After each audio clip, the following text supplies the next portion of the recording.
The presenting sponsor of Moon Tower Soccer is FVF Law. To find out what makes FVF a different kind of injury law firm, you can visit fvf.law. Hello, friends, and thanks for listening to Moon Tower Soccer. This week, we review a tough Austin FC loss away in St. Louis. We'll preview the upcoming, essentially a Copa Tejas final against SC Dallas this coming weekend, and then we'll cover some other Austin FC news. My name's Landon Cottam, and I'm joined, as always, by my co-star in an upcoming feature production, Jeremiah Bentley. Hey, everybody, I'm Jeremiah Bentley, and Landon and I and a lot of fun people from the soccer community had the great opportunity to hang out in the Barrel Room at Austin Beer Works. How much are we allowed to say about this? I don't think we're allowed to give a lot of details about this at all. But I feel like we can share the things that were shared on Instagram. But yes, we ended up in a film of sorts for a product that will be launched that people will hear about soon. And I guess overall, without giving too many of the details away, we talked about this, but it's cool all the different ways the soccer community has to come together.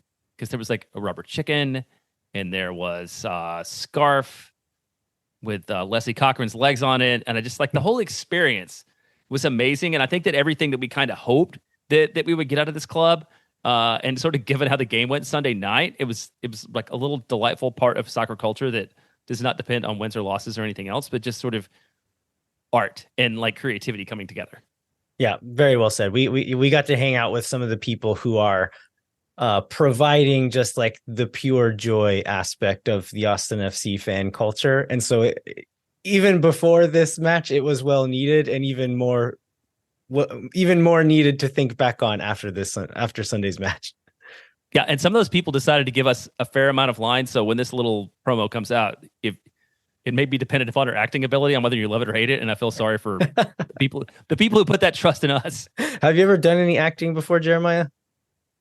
I guess you've done like all your commercial stuff, I guess. So you've delivered lines before. I mean, those are scripted. I guess the closest thing I've done to that is the pregame fan safety video at Cedar Park Center, which was sort of a spoof of The Office. So I've done a little bit of acting, but not that much. I'm like very comfortable around microphones now, but still very uncomfortable in front of cameras. So hopefully it comes off okay. Yeah, it was a fun time. And I did have somebody, for a good cause. I can't remember who specifically it was that said this, but I was told I have a beard for YouTube, whatever that means. Oh yeah, I heard that too. I don't know what that means either. I guess that's better than a face for radio, right? A beard for YouTube at least means it should be on video. Take your wins where you can get them, right? All right, let's jump into Austin FC news. So FACito, Austin FC 2, went away to Vancouver. They drew in regulation and then lost in penalties.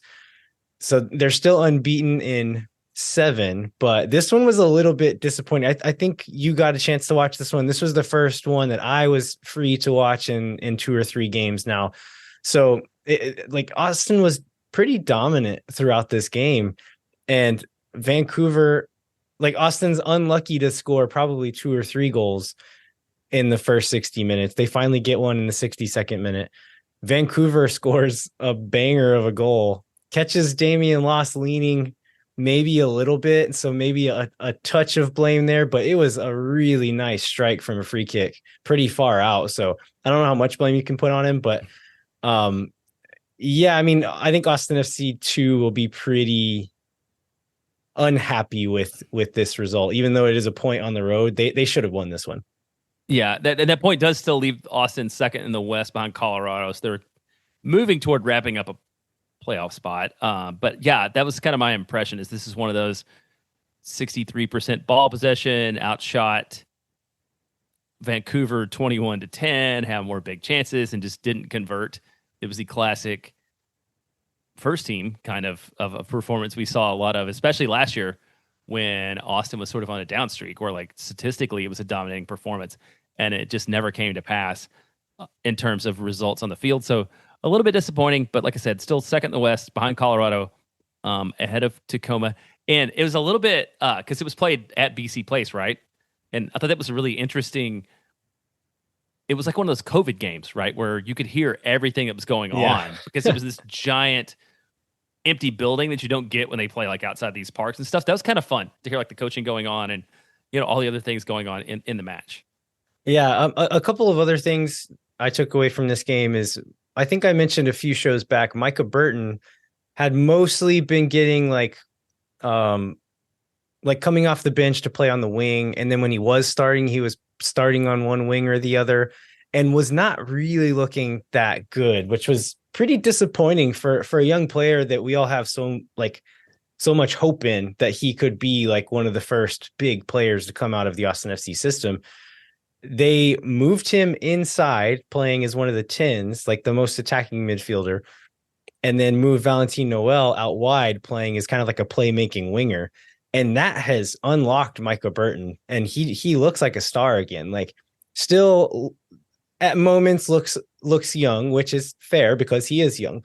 But as far as just like seeing that potential again, like being hopeful that this kid could be the real deal, like it's a weird thing to say, like, okay, you're not playing well on the wing, so we're going to move you to a more difficult position, and that worked and is And making him it's look gonna pull it off. better.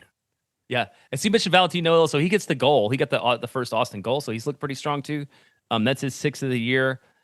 Who else stood out? I think that Sebastian Pinot did not Pinot, have yeah. as good of a game, but he has been playing really well lately. 20 years old. Excited for him. And then Anthony Deanda gets the start at left fullback again with Kip Keller being out of this team pretty much full time with the first team now. Joe Hafferty had to move into center back. And then Charlie Asensio has been injured for a while, so they're a little bit slim at fullback now. And so Chris Pinkham was getting minutes at right back. Czech Torres playing left back. They've now, the last two games, I think, Torre's been playing right back, and then Anthony Deanda, 17-year-old academy product, is playing left back. I hadn't got to see him in this game. The kid looks good, man. Again, looks young in moments, and like his inexperience shows at times, but was talking to, I cannot remember who this conversation was with, but talking about just like what Austin FC 2 is going to look like next year, what players are going to stay, what players are going to go. Just like seeing some of these young guys finally come through, like a guy like Charlie Asensio, who's been good for this team. I think he's like 22, 23 years old now. I wouldn't be surprised if some of these guys start getting moved along. And with Anthony Deanda kind of stepping in, I know Hernan from We Are Austin TV got to know Anthony and like was just a big fan of Anthony, like really hoping he would come through. And whenever he wasn't even making benches at the beginning of the season, I know Anthony was really upset, and I think Hernan was as well. And I told Hernan, I was like, it's competitive, but he's so young. If he can just stick around, keep working really hard, stay dedicated, he's gonna get his moments. Like there's gonna be turnover, guys are gonna get hurt, whatever. He's gonna get his chances. It's paying off now. Yeah, he has. You mentioned Hafferty. That's something I've been interested to get your take on. Is so Hafferty and Sal Matafera have been really, really solid in defense, and I think have really helped Damian Loss. Not that Damian Loss needs a lot of help because he's been a really, really solid keeper too. But also those guys are what 20, 21 and 24, or 22 and 24 maybe. Are these real solid center back prospect at some point, or are these just like players who are probably a little bit older and more mature for the competition? And should play like that. And what's your take on that? Yeah, I mean, if we're talking about just like players being good for the level, like, I mean, we played, Simon Betcher started for Vancouver. We're seeing guys who have like started a lot of games in MLS playing against these guys week in and week out. So I don't think these guys are like overpowered for the level. But as far as like their prospects going forward for the team, Joe Hafferty is the captain. He's been one of the best players on the team, but I also would not be surprised if he wasn't on the team next year just because of his age. Like they're not going to get the benefit of the doubt like some of these other guys are. Alfonso Ocampo Chavez and Charlie Asensio, I think, are probably both out of contract at the end of the year and are on first team contracts. I would not be surprised. I mean, I would be shocked if either of them got first team contracts again. But like even though those two guys are good for this team, if you don't think they're ever going to play for the first team, I don't see how you re-sign guys like that. And I, like, as weird as it is to say, your captain, one of your best players, Joe Hafferty, is probably in that same boat. Yeah, yeah. And Mutz Farrell, I love that he continues to like not wear chin guards and get away with it. It's one of my favorite things about his game is his like short to ankle ratio and how much like the guy shows. But they've looked really good. So Austin FC2 plays on Friday, August 25th, back home at Palmer Fields. They haven't been home in a while. They will play against Sporting KC2. So chance I'll make it out. I would kind of like to do it. Depends if my mother and father-in-law are coming to town, which I don't know if that makes it more likely or less likely. They don't want to sneak away and go to a soccer match, but they don't listen, so it's fine. They won't know what's going on. All right, what else we have going on this week? Well, which is like one other little bit of news. This actually came out before, but the 4ATX Foundation every year gives out a series of awards, usually it's to like a player, to somebody from the community, and then somebody from the Verde Youth Leadership Academy. So they announced recently those award winners that will be announced. They'll officially be presented on October 11th at their annual gala. So Danny Pereira was the winner this year, which is, that guy has really stepped up to become even more than before, sort of very much a focal point of the franchise and visually. He does a good job with it. I don't guess you were there. I had a chance to see like him and Brad Stuver do a little stand-up bit earlier this year at an event at Q2, and that was super good. But yeah, Danny, for his volunteering efforts, is going to be honored by that. And then Gilbert, do you know anything about Gilbert Tuabonia? I do not. So he's amazing. He was a runner. He's from Burundi. He's got a running group called Gilbert's Gazelles, and he's got a foundation that provides clean drinking water back in Burundi. But basically, this town he was in, like it was genocide was going on, and the only way he'd get away was to like run, and so he just ran and like I think ran out of a burning building and like hid it in a field and like ran across like for hundreds of miles to get to like out of his country and into somewhere else. Like he's got an amazing story, a real huge philanthropist. So it's just cool to see Austin FC finding people in the community have made a lot of difference in recognizing them. All right. Any other Austin FC news before we move on to the game? Well, I wish there was more to talk about, but I think we can move on to the game, and I think we're gonna we sort of try to figure out what angle we were gonna cover on this. I think we want to talk about the game sort of in the context of where Austin was coming out of the break, like sort of our impressions on this 9-goal sort of disaster, and then like what we think it means for the club for the rest of the year. Yeah. Before we do that, let's take a quick break.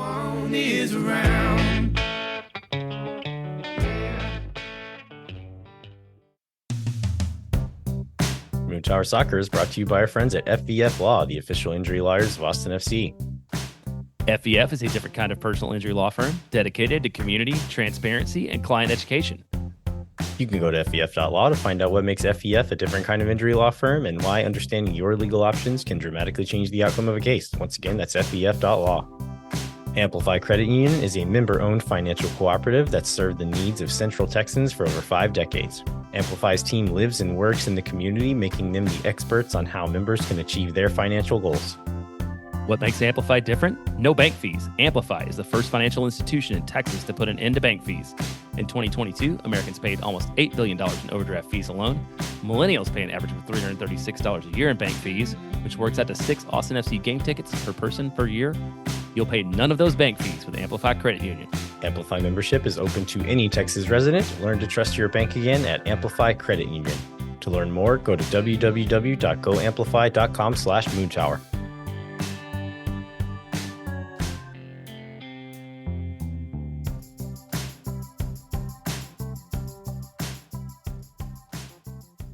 All right, we are back. We're going to talk about the loss away in St. Louis. This game and the first St. Louis game were both kind of heartbreaking, but in different ways, it feels like. And I'm not sure how, like, do you have words for how this game made you feel? No. And I remember thinking last night, because usually these games are on Saturdays, and I have like sort of my day of emotional reaction which would be the day after the game, and then I have sort of like the next day to like try to make some sense out of it. So I'm a little bit caught in the fact that I didn't have that bonus day. But I don't know. I think no matter how much time one had to reflect on this game on Sunday night, one could not make sense out of all of it. And I guess I know X goals everybody's favorite stat, but I feel like the weirdest statistical anomaly out of this performance is that Austin had what, like 3.4 to 1.7 X goal advantage, and I would have never thought that from watching that game that night. Like I feel like it was a pretty good St. Louis team playing a like uninspired, flat, and weirdly aligned Austin team, and just dominating from start to finish. But the numbers didn't necessarily show that. Yeah, I mean, honestly, looking back at the game, I'm not that surprised that Austin's were so high. I am a little surprised that St. Louis's were so low. Weren't even and higher. Yeah. and like, I mean, credit to them, right? Like they're we'll go through the goals here in a second, but it was like a combination of them getting into some dangerous spots, Austin defending extremely poorly at moments, but then also St. Louis just some incredible finishes, like really well finished balls. I think at halftime, they had 2 shots on target and 2 goals. And then they did not have that many. Austin outshot them as well, I believe. And so, like, just I think this is part of what is special about this St. Louis team is that they play this style that is thought of as like a pragmatic thing, a way that you can maybe play with lesser players and still get an advantage, but they are doing it with quite good players and executing really well when they get their moments. And so this is like I watched some of the Red Bulls game, and like this, they play similar philosophy to what the New York Red Bulls do. The Red Bulls are lacking in quality at times, and so they have not given up very many goals, but they also don't score many goals. St. Louis is the opposite of that. They're playing that same style, but are also quite good at soccer as well. And so whenever they get those moments, they finish them. And if you give them this many chances, like, yeah, the finishes were good, but if you give them those moments over and over and over, like they're going to punish you. And Austin learned that the hard way. Yeah, St. Louis definitely figured out that isolating slow defenders in breakaway situations is a good way to pick up some goals. Do you want to go? Let's go back maybe to the midweek press conference, I think, to set this up, because there was excitement at that point in time. Josh Wolff appeared for the first time in a while in a press conference. Well, I guess it may have been the first press availability they've had in a while, I guess, since the Leagues Cup ended. So that everybody other than John Coleman was in training, which I think all the fans were excited by, thinking we would be able to see the best performance, the best lineup that Austin had available. Generally, the idea seemed to be that the break was good overall, especially in terms of getting people healthy. I thought it was interesting. I don't know that Wolff addressed Diego being gone. I don't remember this, but I know that like Ethan Finley did. It sort of talked about how much it kind of sucks sometimes to be an MLS player and have to just move on from a situation, whether you're ready to or not. Yeah, I think he did a good job of kind of putting that into perspective. And like this is a thing I did not have on my bingo card early in the season, but like Ethan Finley is kind of becoming one of my favorite players, both in like how he fights on the field, but then also just giving like really like candid, thoughtful answers whenever he gets on the microphone as well. I wouldn't be surprised if he goes into coaching or something, but I think he would be really good in a TV booth or what. Like he speaks very clearly. He's really smart, thoughtful guy, and also on the like the leadership board for the players union. And so he talked about that when talking about Diego and like how he reached out and was like, hey, I know this is hard. If there's anything we can do to help, let us know, and we'll hook you up with all the resources we can. And not just as a teammate and a friend, but as like a representative from the Players Association. So I thought that was cool. But I think him talking about his own experience getting traded and like, all right, you're leaving tomorrow. Good luck. And just how much that experience sucks as a player. Yeah, it was tough. It was good to hear that perspective, because I feel like that's not what, to your point, it's cool that he agreed, or that he took the time to say it, but I just feel like that's a viewpoint that we have not necessarily had sort of in this whole thing, is talking about a player who has to go, and him having experience, having been that player, I think was really good insight to get. So then we get to an hour before the match, and I was very surprised by the lineup that we got. And I wanted to know if you also felt the same way. Yeah, I think there are a few surprises. First of all, Memo Rodriguez getting the start. With him being so new, I really didn't expect him to be in there. We learned some stuff in the post-game press conference as well that like Rigoni is maybe not up to full fitness yet and probably wasn't ready to go more than 45 or so. And so that probably played into this some. And then were you surprised I was really surprised to see Lundqvist instead of Lima, for sure. And then the other one was even given that perspective that we got after the match was like Maxi Arruti up top. Like those are the two that I was like the most surprised by.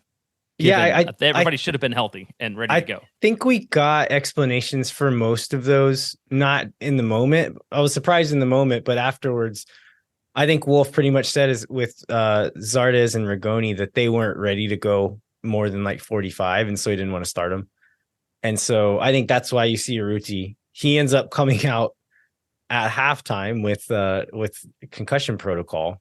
And so again, like you're not sure how much Zardes can go, so you throw Bruin on at that point. So it's kind of a tough situation there. But I think the one that I was maybe shouldn't have been, and maybe I'm silly for being surprised, was really expecting to see Alex Ring start in the midfield.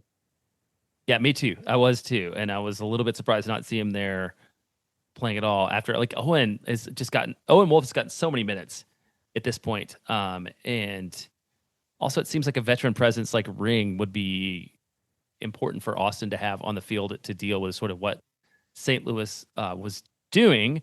Now, all those guys came on as subs later on, and if you look just at sort of that the game flow chart, like Austin begins to dominate the chances, but the second half still ends up with 4 goals for St. Louis and 3 for Austin. Yeah. It's a wild second half. Yeah. Should we just go through the goals quickly as we can? Let's go for it. I mean, we don't have to spend we have to spend a lot of time on it. And we can kind of weave in maybe when we think about people who are particularly responsible for goals or good or bad. Maybe we'll just kind of work in some player notes alongside that. Yeah, so coming out to start, Austin was playing a bit more conservatively in certain aspects of their game. So they were not forcing playing out of the back. We're on goal kicks and restarts. We're just kicking it long, happy to get the ball up the field. And so in that way, we're playing a little bit conservative, but 22 minutes in, they give up a free kick. Edward Leuven is one of the best set piece takers in the league. Tim Parker scored a header on us on a set piece in the first game and is a beast in the box. And I talked about how in that first game against St. Louis that Kip Keller was responsible for several of the goals, and that having Matt Hedges in the game, I think would kind of change that aspect of it. And I still think it did, but in this particular moment, Matt Hedges was the guy closest to Tim Parker as he streaks across the box, wins a header, and heads it in. So it was a nice ball into the box, a really good header in the end. But like, you have to know where Tim Parker is in the box. Like you need to be just like watching him essentially, because you know that's where they're going to go. So a good, like I'll say this a lot, a good goal, but we could have done better. Yeah, I think that'll be the theme all throughout the evening. So it's that was 1-0, and then Austin just looked. It's always hard to read kind of what's going on with players, but I mean, they look tired, and they looked tired early. And I don't know if it was from all the running, but I felt like 30 minutes in, Austin felt like they were getting pretty ragged. And I know some people attribute it to just like general effort, but like they seemed really leggy, honestly. Well, it was super. I mean, one thing to be factored in is like the weather in St. Louis was worse than the weather in Austin is even now in terms of like being a professional athlete trying to run around for 90 minutes. Yeah. And in this game, this is a trend that we've seen before where they come out, they try to press. The press looks good for 20 minutes or so. and then it stops looking good and it becomes a liability. And that we saw that in this game. Like Austin came out pretty aggressive, winning a lot of balls, not able to make anything of it, like not completely in sync as they were going forward, but giving St. Louis a lot of trouble as they were trying to get up the field. And then, yeah, like you said, it just like falls apart. And like to me, I just feel like if this happens so frequently, like let's just not do that anymore. Exactly. Exactly. If it happens every game, it's not, they're not magically going to get somehow differently fit. So maybe don't do it this way and try something else. So Austin almost makes it to halftime. And then we get a Nicholas G, the first Nicholas Giacchini goal. And that he was, I don't know what his like player rating was, but he was a menace for certain on the night all the way around. Yeah, he was good. I think this goal plays into kind of Austin's struggles building the ball up in the attack in that first half. So in the first St. Louis game, Austin did a pretty good job of breaking their press and kind of like the press didn't give us a ton of trouble in the first half in that first game. In this one, they were bothering us from the beginning, and it like St. Louis is good at doing that, and they are really trying to take away the middle of the field. So they had 4 guys pressed up pretty high at all times, and then whenever they like saw a pressing trigger, it'd be like 6 guys pressed up really high, but really kind of clamping down on Owen Wolff and Danny Pereira there in the midfield, making it hard to get balls into them. But then as we would play the ball wide to the fullbacks, there were moments where we could have gotten the ball back inside. And I think John Gallagher especially was guilty of this, just like not looking for it. And I don't know if this is a direction he got, if he's used to playing on that left side where he's going to turn on his right foot and like more naturally looks into the center. But there are moments where he had Danny Pereira or Owen Wolff open and quite a bit of space to the inside, and he would turn and force a long ball up the field to Finley or to like on the other side to Rodriguez, who weren't really in an advantageous position. And it's just like, I'm just going to get the ball there because I think that's what I'm supposed to do. And for this goal, like that's what we try. There's some space inside, and Gallagher never even looks that way.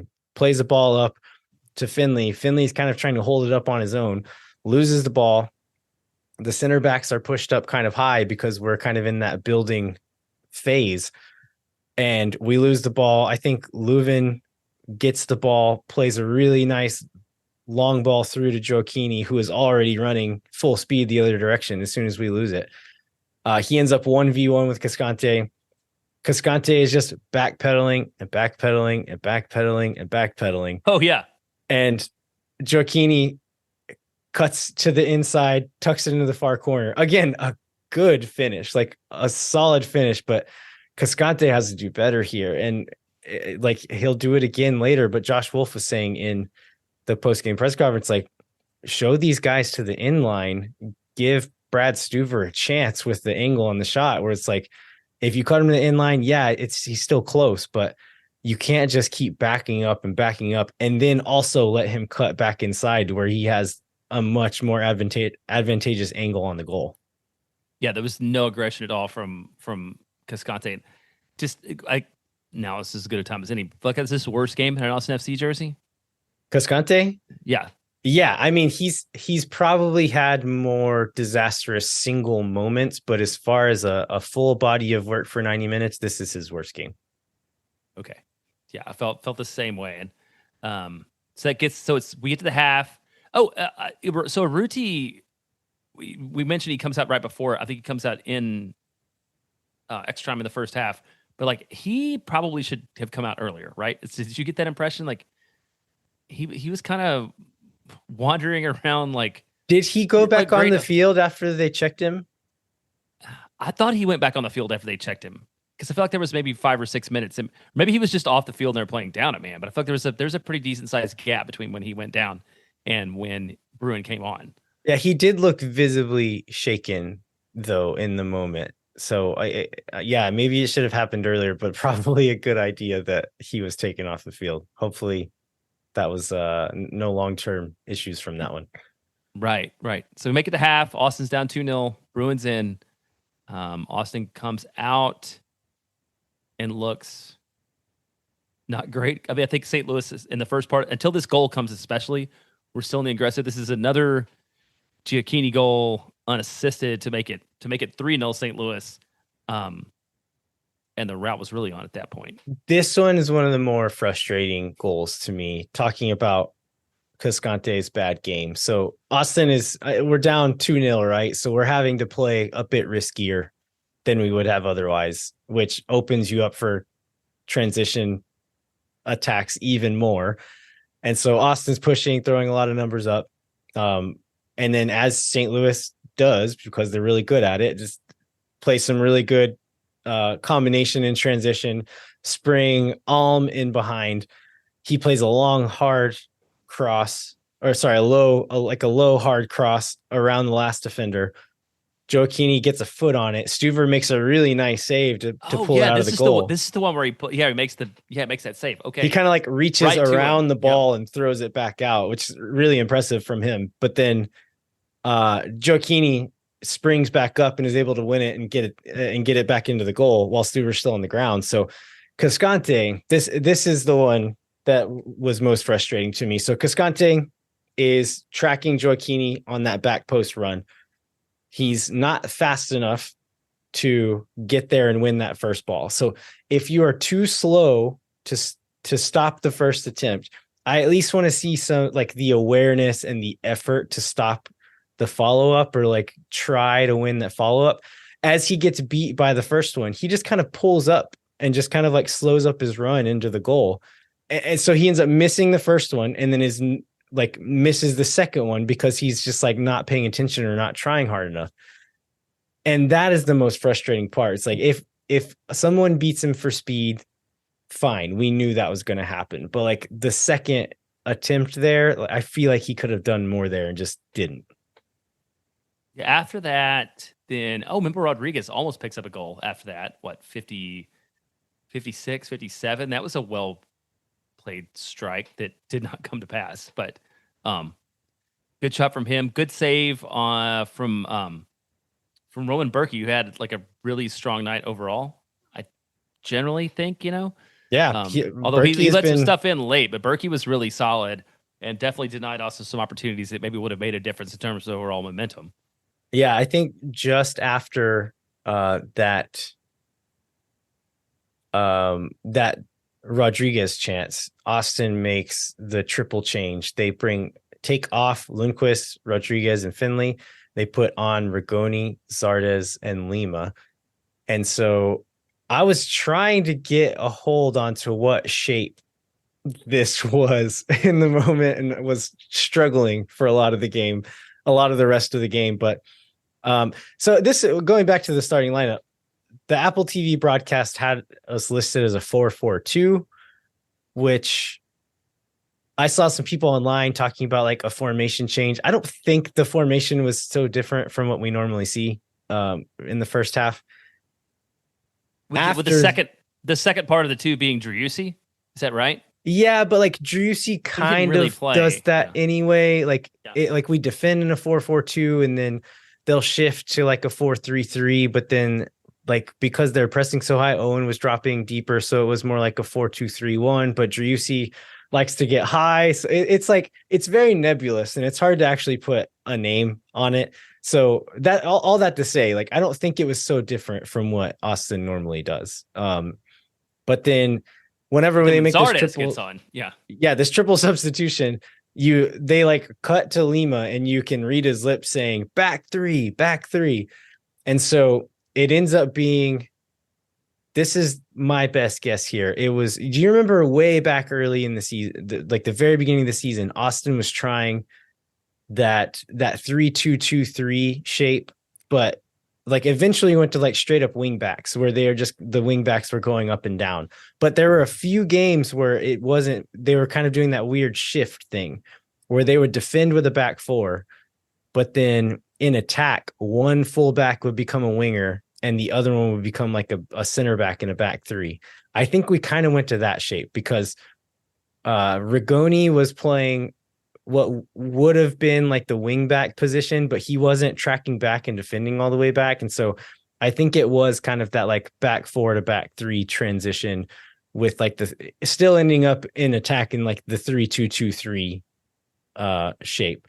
And Austin starts getting a lot of chances after this. Like this is where the majority of our shots come from, and our big chances come after this moment. I think partially due to St. Louis like being up 3-0 and not having to try that hard anymore, partially out of desperation from Austin, but maybe a little bit just like the shape, the change of shape did affect a little bit too. Who knows? Yeah. And Austin finally picks up a goal. It's a Driussi penalty. I feel like a Yeah, I think so. pretty clear and obvious penalty there. I think there's a little bit of complaint about it. So I saw he's what did they say? He's 7 for 7 from the spot in his Yeah. Major League Soccer career. So pretty dependable performance there. And in Austin, like you said, like with the subs and the change in shape and everything going on, it seemed like there was a little bit of hope at that point in time. Like the momentum chart again is like really in Austin's favor. They're generating chances, but the killer goal comes just a few minutes later. It's the 72nd minute. Yeah, Samuel Adeniran, who I think he was playing for San Antonio last season. He was also right. I think he was the starting striker in the teenager game against us when Seattle came here. Oof. I think he was a starter, and they pulled him and put on Rui Diaz, and Rui Diaz scored that banger. So not great memories of Samuel Adeniran right. for Austin FC, but Adeniran, yeah, he receives the ball in behind, ends up again like more or less 1v1 with Cascante in the box. Again, no real pressure, not standing him up, not forcing him one direction or the other. Adeniran just walks in, probably, I don't know, 8-9 yards out, hits a really clever little finish with the outside of his left boot. And again, a really good finish, but you got to do better there. You can't let him get that close without having any pressure or forcing him to pick a direction. Yeah, that one kind of takes the air out of it for a while. So it's 15 more minutes without a goal. Then Austin grabs one back. Will Bruin picks up a nice goal, assisted by John Gallagher. Danny Pereira at 87. So we're kind of late in the match for anything to happen. Do you have anything remarkable about that one? I mean, like Austin was finally getting into the attacking third and kind of playing those wide triangles leading to Gallagher getting in behind, playing it across. Like we were finally getting stuff like that to work, but it was just so late and so many goals behind that it almost like I struggled to feel encouraged by it at that point in time. Right. Well, because at this point, you've got 7-8 minutes of playing time left and you're down 2 goals. So there's no reason to expect a lot out of that. And then Austin would give up another goal before the end of regular play, a Tomas Ostrak goal. So what does Lewin get? 3 assists on the night? Like the guy was all over the place. I'll take this opportunity to criticize Danny Pereira's defending, as I feel like I've done several times this season. There's a moment earlier in the game where Lewin has the ball probably like 30 yards out, and Danny Pereira is just walking, like no urgency, not trying to put any pressure. And so Lewin just sets himself up, takes a crack, and that's when he hits the post. It hits the crossbar that one time. You remember that shot? I do remember that shot. Yeah, Stuver's got no chance. Didn't even have time to react. No chance. And that's 100% on Danny Pereira. Like a player of that caliber, not close to goal, but close enough to shoot. Like you have to put pressure on him. And Danny Pereira's like, yeah, he's tired. I get it. You're tired, but like this is, if you're going to play in that position in that part of the field, you have to show more urgency in those moments. And in this goal, this Ostrak goal, Danny Pereira, again, Lewin has the ball, 25 yards from goal. Danny Pereira's kind of jogging at best. And so Lewin doesn't end up really doing anything super consequential, but he doesn't put any pressure on there. He's able to pick out a pass into the box. Ostrak just kind of takes one touch inside. And again, a really good finish, like bends it in far post, like nothing Stuver can really do there. But like you just have to have more pressure, put more urgency in those moments, and he just didn't do it. And it's a trend for Danny Pereira at this point. Yeah. So that is that's 5-2. That's 5-2. I'm losing track. Rigoni gets one back. Yeah, again, some pretty good combination, stretching the field pretty well. Driussi gets a shot off, it gets deflected, falls to Rigoni on the backside, and he pretty clever finish to kind of like shape like he's going to hit it back post and tucks it into the near post. So I mean, if nothing else, hopefully Rigoni can build some confidence out of that. And then the last one comes. Do you remember the time on this one? 90 plus 5. I feel like it was basically the last action of the match. Yeah, so Stuver, I think, gets a long, kind of weak shot or a long ball or something. He ends up with it in the box and is a little careless trying to restart play quickly, probably a little more risky than he would be in a closer game. Just kind of throws a ball over the top because he has ring on the backside, doesn't put enough on it. Adeniran hits Adeniran right in the foot, basically, right? He heads it. So he heads it down to himself, takes one touch, is 1v1 with Stuver. Stuver's able to get back and like get set, but it's 1v1 from 18 yards out or something. And again, a really nice finish from Adeniran. But I saw quite a bit of criticism of Brad Stuver in this, like not just for this goal, but in this whole game online. Watching the goals back, aside from this last one, I don't think Stuver is the most culpable on any of them besides that very last one. And like, has he spoiled Austin FC fans for how good he has been over the last few years, or am I being too easy on him in this moment? Well, I'd say FOTMob gave him a 3.0, which is the lowest I think I've ever seen anybody get from FOTMob. So I feel like there's probably a little bit. Look, I'm just swearing. FOTMob does not watch the games. They're going strictly off of just like box score stats. Don't get me started on FOTMob ratings and people basing their opinions of players on that. I guess I would say he undoubtedly had a bad night. Does it mean that like all these people that have been waiting for him to fail for whatever reasons like are harping about it? Absolutely. But I'm saying he didn't have a bad night. You're saying he didn't have a bad night? He did. Yeah, he had a bad night. Maybe he was which goals were his fault aside from that one? Maybe he didn't have as bad of a day as Julio, but he didn't. How many shots did he stop? Well, if they're shooting from 8 yards out with nobody in front of you, how many are you gonna stop? Like you're not you're not expected to stop those. I'm gonna have to disagree with you. I don't. They gave up 6 goals. It's a team collapse. But that one stood out. I will agree with that. I'll say this: watching the Efecito game the other day, a lot of talk is among fans, among media, talking about Damian Loss's 12 clean sheets on the season. And as much as good as Damian Loss has been, the 12 clean sheets has far more to do with the defenders standing in front of him. I agree with you. That's why we talked. That's why I talked earlier about Hafferty and Mazzaferro being so strong. That has led to a lot of that. It made him better. And I'll say again, like the opposite is also true. Getting 6 dropped on you is not necessarily all on the goalkeeper. I think Stuver was fine in this game. I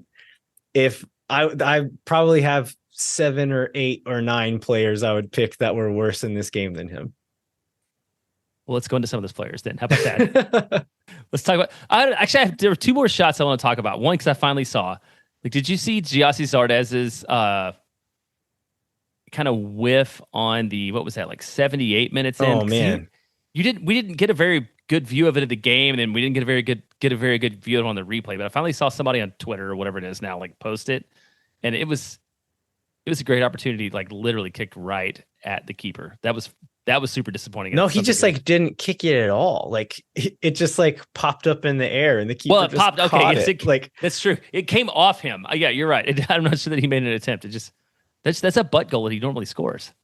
Yeah, it's it's a little behind him, and it's another one of these moments where just if you don't put it exactly where in an ideal position for him, he's not agile or fast enough anymore to be able to do anything about it. And this is a particularly embarrassing example of that.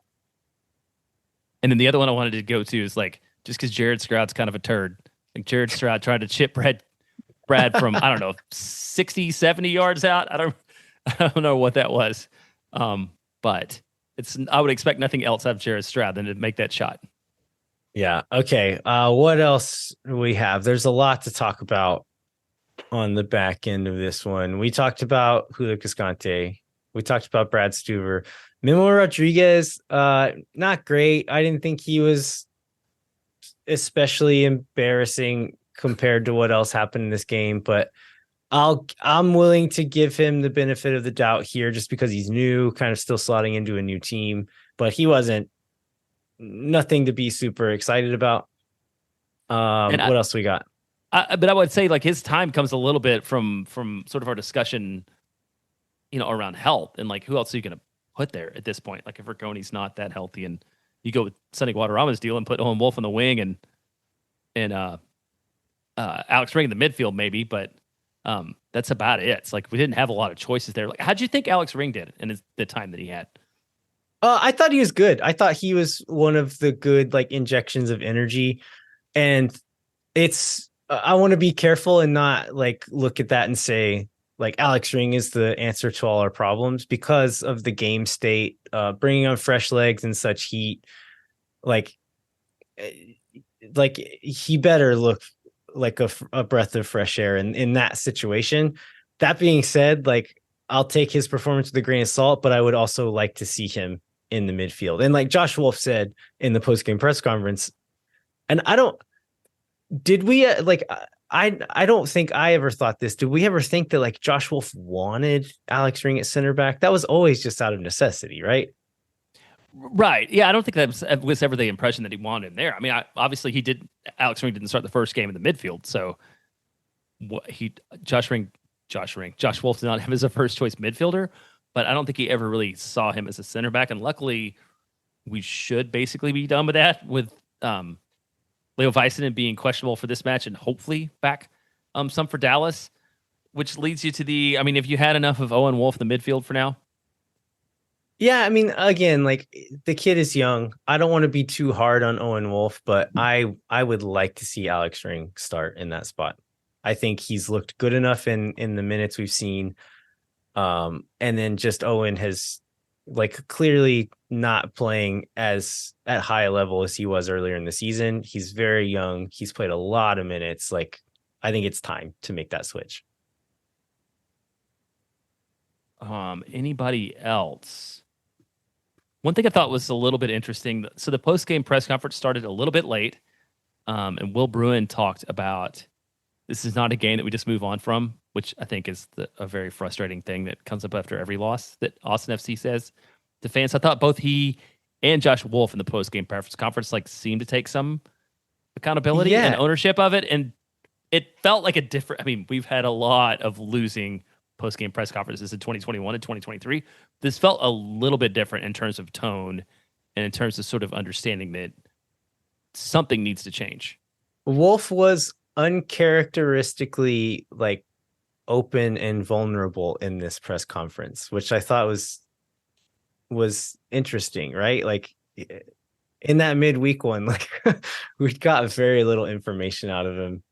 And in this one, I feel like he seemed like strangely open, and he seemed sad and like very disappointed, but like much more willing to like give honest answers than he normally is, which I thought was strange.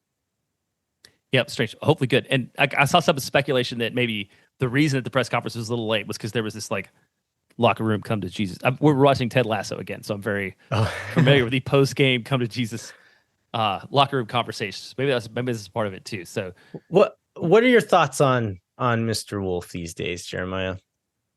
Oh man, I'm kind of done, I think, at this point in time. Like I haven't seen. Maybe I'll be wrong. Hopefully, I'll be wrong. And 3 weeks from now, I'll be like, "Oh, remember silly Jeremiah from 3 weeks ago have had a different opinion." But I mean, I'm on the like, give Davey a shot and see what happens. Cut loose, especially with like the Tippers announcing that they just like got rid of Savarese right just tonight. I don't know if you saw that right when we were coming on to record. Yeah. But I don't see any downside to moving on at this point in time from the Josh Wolff experiment. Yeah, I'm like, I still think it's hashtag true. Wolff out, I guess. I mean, I didn't give you, that was kind of a wishy-washy You have to pick a side way to get to a journey. So that is my side for sure. Go ahead. Sorry. I still think there are like a certain subset of the fan base who probably puts a little too much stock into Wolff being like the main problem with this team. I still think the roster just isn't that good. But I also have seen that like in a game like this where we have 3 weeks to prepare, we know exactly how this team is going to try to beat us and don't really do anything different to stop it. Like that is very frustrating to me. And like that, there have been games this season, like not long ago, where we've lost, and I've seen people come after Wolff and like say this is 100% Wolff's fault. When looking at the game, the way the game played out was, I'm thinking like the game plan worked here, and we just weren't executing, not finishing chances. That was not the case in this game. Like we looked like garbage. The game plan was never working until like we're 3-0 down. And like at that point, it's tactics free zone essentially. And we're just like throwing everything at the wall we can. And some of it eventually started working. It's hard to give anybody a lot of credit for that, right? Like, and so this is not one of those games where like, okay, the plan was there, the players weren't good enough to execute it. The players were not good and the plan was not good. And that frustrates me as far as like a coaching and a game plan thing goes. And so all that being said, like I am still pretty ambivalent about Josh Wolff. I'm probably never going to be the guy to like publicly call for anybody's job unless they're doing something particularly heinous. I'm also not going to be a person who makes my entire identity about hating a soccer coach. But I still have a little bit of like solace knowing that Rodolfo Borrell knows what a good coach looks like. If he thinks Wolff can handle it at any point in the next year, maybe he'll give him a chance. But also like, okay, let's talk about this scenarios going forward. Let's say Borrell does not think Josh Wolff is the guy for the job, but there's not any great candidates around right now. He knows he's got this big rebuild coming around in the winter. Do you think it's harmful to keep him around until the end of the season? If they don't have a great candidate to come in, do you think you just cut the losses and let Arnaud do it for a while and then bring in whoever you want whenever that person is available? I mean, I would cut my losses because I would imagine that, I mean, many of these guys are the core of the team, like we talked about earlier in the year, when we were excited about, are kind of on long-term deals. And I worry that there's some like permanent damage being done in the locker room or the psyche of the team if Borrell doesn't show some amount of like, if Wolff's not the guy and he doesn't like show aggressiveness and like moving on, like I worry about what that message that sends to guys like Stuver and Gallagher and Driussi that all signed long-term deals in the offseason. So like I'm almost feel like we're at the point where like it's time to just like recognize that this is not working out and start over. And I feel like letting Davey run the season out and probably also not be the guy long-term is maybe the best way to go. Yeah. And it's like, again, like there's just like this information gulf where we don't really know. Yeah. But I heard on Extra Time, I didn't get to see this game, but on Extra Time, the episode that published this Monday, they were talking about Portland going away and getting battered against Houston. And they were talking about the players looking like they had given up. They were not playing for this coach anymore. And we've seen some frustration, but I wouldn't say Austin FC players have given up at any point. Would you? Like maybe there's been like a game or two where they've looked like that, but like even in the St. Louis game, they didn't give up. They were still fighting. They were just doing a bad job. Well, I mean, but you could read that into the fact that they tire so quickly. I think some people have.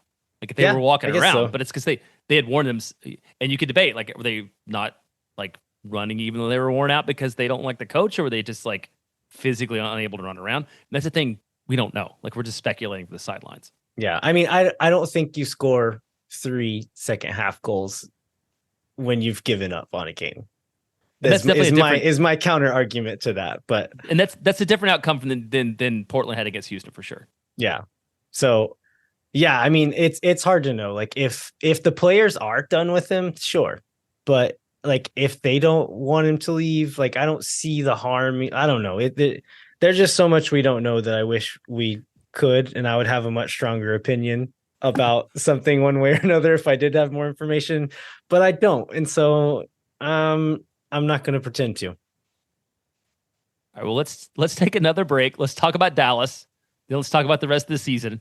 Kind of see where we go from here beyond just what Austin does coaching wise. All right, hang tight. We'll be right back. Moon Tower Soccer is brought to you by Covert Ford. The Coverts have been meeting the needs of local car buyers for 114 years because of their service, financial expertise, and support after the sale. In addition to supporting car buyers, Covert's an important part of the soccer community and the official automotive partner of Austin FC. This month, Covert Ford is highlighting a 2023 Ford F-150 XL, stock number 2230658. You can get this truck for 1.9% for 36 months and 90 days until your first payment with approved Ford credit. If you're in the market for a new or used vehicle, be sure to check out covertford.com. Moon Tower Soccer is brought to you by Sage Wilson Realty. Thanks to Sage Wilson Realty, we'll be giving away 2 tickets to an upcoming match, which is not as far away as it has been when we were doing this the last few shows. So fill out the form in the show notes to enter for your chance to win. Again, this is made possible by Sage Wilson Realty. If you or someone you know are in need of Sage real estate advice in Austin, talk to our friends at Sage Wilson Realty. Be sure to check them out online at sagewilson.com.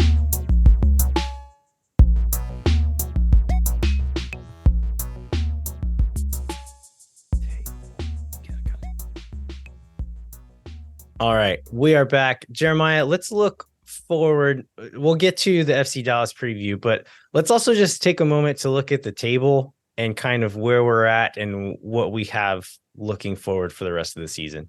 Let's do that. So Austin, we mentioned this before, like that you can move up and down and particularly down the table quickly. So last week, or entering this match, Austin was in 5th in the West.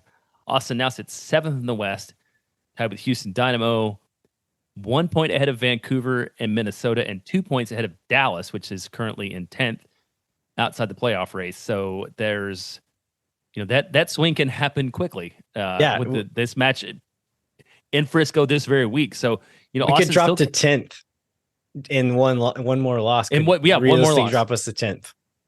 And there's a little bit of a gap between 10th and like 11th and 12th, but Austin is in no easy spot, and Austin does not have a super easy schedule going forward with being on the road in Dallas, coming back home to play Seattle, who's in 4th.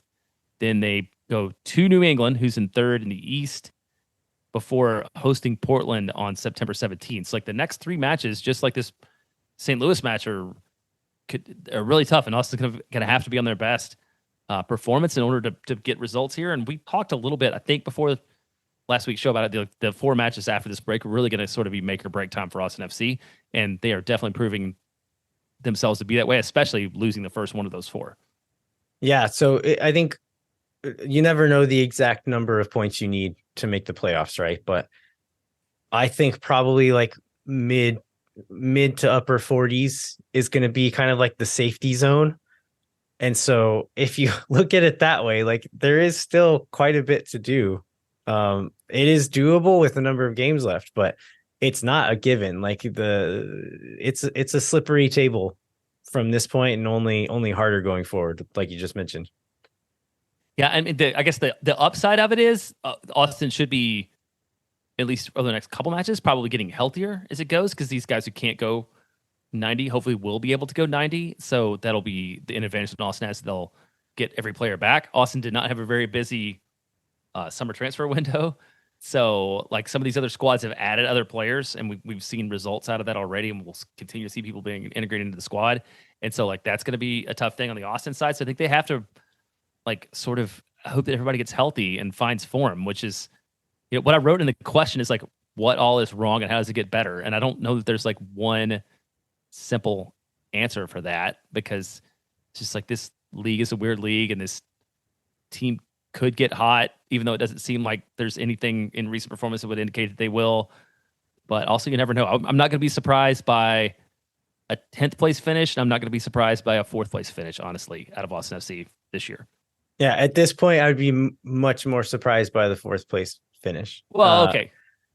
It's 5th. How about it just feels, I don't know. Maybe this is recency bias and I'm being overly emotional, but I guess like if we were to give the positive spin, if like Leo Wysen is probably, like they said, he's been, as of this weekend, he was like 4 or 5 days into training with the full team. So probably not going to start against Dallas, but maybe could be ready to do so in the 1 or 2 matches after that. Rigoni will probably be maybe ready to start against Dallas. If not, then maybe the game after that. How excited you are about Rigoni starting, I'll leave that up to you. And so, yeah, I mean, I could see it going that way, but like I'm pretty pessimistic at the moment. That's fair. I mean, I think the most likely outcome is the downside outcome where Austin ends up in the 8-9 game, or maybe ends up just outside of that. Although Vancouver is sort of in relatively similar form to Austin and about to play a bunch of games on the road. It's just like the most unsatisfying possible outcome, I think, would be to end up in one of those like very bottom spots and maybe make it to the first round and get blown out, or maybe not. Yeah. Should we talk about the Dallas game coming up? Yeah, let's talk about the Dallas game. So we just mentioned Dallas is 10th in the West. They played one fewer game than Austin, so they do have a game in hand despite being 3 points behind. Made a pretty decent little run in the Leagues Cup until they ran into Messi, just like everybody in the Leagues Cup. I think they have had like 19 days off since they played before, so maybe that is the thing that's in Austin's favor, where they're off just enough to be rusty. And yeah, they didn't play this last weekend, so this is going to be their first game since that Miami loss. Yeah. Kopitar's match, for better or worse, like we've talked about our opinions on the trophy, and mine will only be resolved till I find out whether we keep it or not. Like, it's the greatest trophy in the world if Austin wins, and it's like a worthless piece of plastic if we don't. And I think there's going to be a lot of people that go up for that match. Jackson and I will not, but it's okay. I'm also not going to be able to make it this time. What are the scenarios here? What does Austin need to do to win Kopitar's? So if I remember right, Austin, like a win gives Austin Kopitar's for sure. And I believe it doesn't a draw still to put Austin in a position to take Kopitar's based upon the recent performances. I knew this at one point.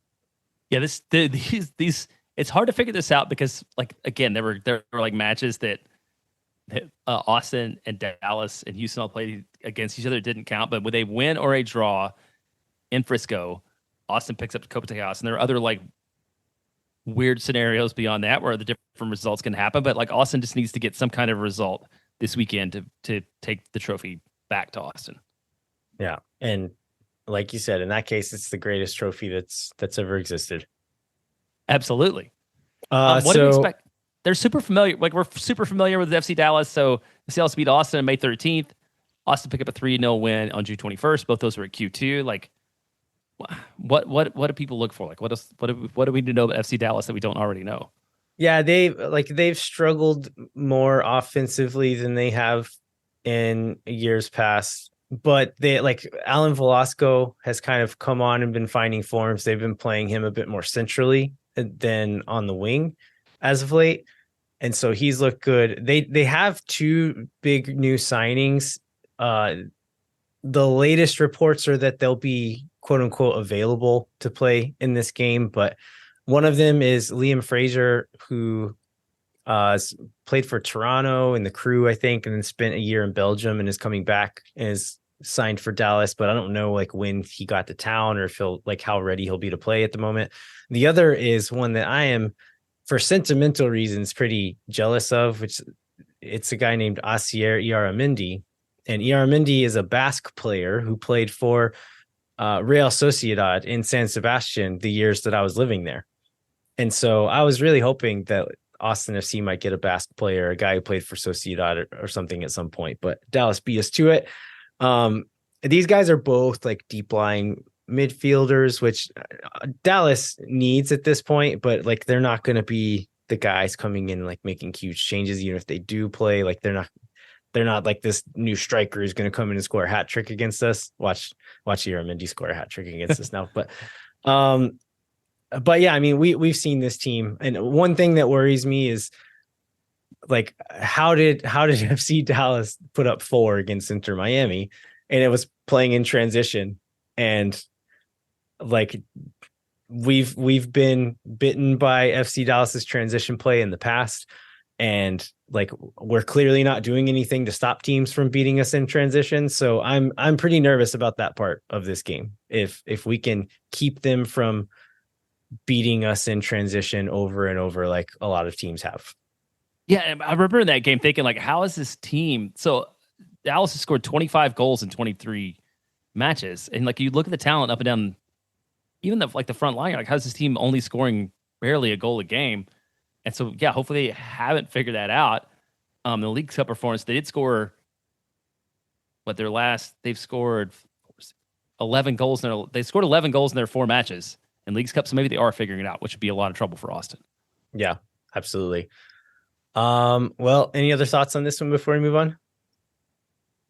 No, let's hope that hopefully we'll be in a lot better mood next week. I mean, yeah, talking about the game on Saturday night that we are right now, where it seems like there's sort of a bleak future for Austin FC. Talk about a morale swing, right? Like we're already all kind of in the mud at the moment, and if Austin wins this one, maybe it's like a little like mood boost that we all need. But if they don't, man, it's going to be bad. It will be. So let's all hope mood boost. Austin picks up the win. Austin moves back up to like 6 in the table ahead of Houston. Solidifies a playoff position a little more, and we have a very different show next week. But yeah, it's going to be tough sledding, no doubt, from now until the end of the season. And then I think like Saw season is going to be super interesting. So like I'm excited about there. Hopefully we'll just have some moments of enjoyment between now and when Rodolfo Borrell overhauls the roster. Yeah, so we can only hope. All right. Before we wrap up, we'd like to remind you to rate, review, and subscribe wherever you get your podcasts. Come find us online at LViajero87 and JBentley_ATX on Twitter, and then at Moon Tower Soccer on Twitter, Instagram, and YouTube. And then sign up for our Patreon. We always appreciate the support. It helps us greatly, both in justifying the amount of time we spend doing this, and also just the moral support of knowing people care about it. And then also sign up for Phil West's Substack called Verde All Day. Jeremiah, what should folks know about that? So Phil West, we talked a little bit last week about how Striker was on hiatus. So Phil has continued to provide the same content. Phil has written 6 articles this week on his Verde All Day Substack. So you can find that at philwest.substack.com. It's, I believe, $50 a year if you want to subscribe for the annual membership. And if you go to philwest.substack.com/moontower, you can get a 20% discount. It's like, we love Phil's work. Continue to support Phil in whatever way we can be possible. And so we appreciate Phil giving us a discount code to share with you all. So please go out there, do that. If for no other reason than in that post-game press conference after that match, Phil West and Jorge Iturralde were the only 2 media members that showed up. And that just shows like Phil's commitment to this team and Phil's commitment to providing coverage that you don't get anywhere else. Like, support Phil so he can continue to do that. Yeah, absolutely. All right. Well, thanks so much for listening. We'll be back next week to cover the Austin FC news of the week and review the FC Dallas match. And then we'll preview 2 games in the Seattle match and the New England match. Until then, I'm Landon Cottom. I'm Jeremiah Bentley. We'll catch you next time. When no one is around.